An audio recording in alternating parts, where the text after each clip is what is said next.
বিশ্বাস রাখুন, ধৈর্য সব থেকে। ধৈর্য হারালে আপনাদের কোনো কাজ হবে না, ধৈর্যটাকে আপনাদের রাখতে হবে, বুঝতে পেরেছেন? সবাইকে বলছি ধৈর্য রাখুন। বলিয়ে क्या पूरा हुआ?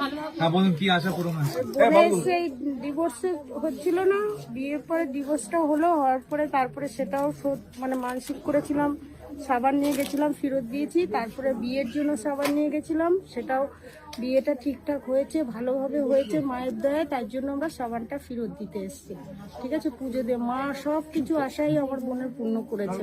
সব আছে, কিন্তু আপনারা কত বছর ধরে অপেক্ষা করেছেন? 1-1.5 বছরের মধ্যে সব কমপ্লিট হয়ে গেছে। 1-1.5 বছর ধৈর্য রেখেছেন? ধৈর্য রেখেছে, অনেকে 1 বছর 6 মাসও ধৈর্য হ্যাঁ রেখেছেন। প্রচুর ধৈর্য রেখেছে। আরো মানসিক করে যাবে, আরো সেটাও শুনবে মা, এটা আশা আছে আমাদের কাছে। মন থেকে ডাকলে মা কোথা থেকে এসেছেন দিদিভাই? আমি কেষ্টপুর থেকে এসেছি, বোনের বিয়ে হয়েছে হিম্মত, ওখান থেকে বোন এসেছে। বোনের হাজবেন্ডকে দিয়ে আসবে পরে। জয় মা মনসা।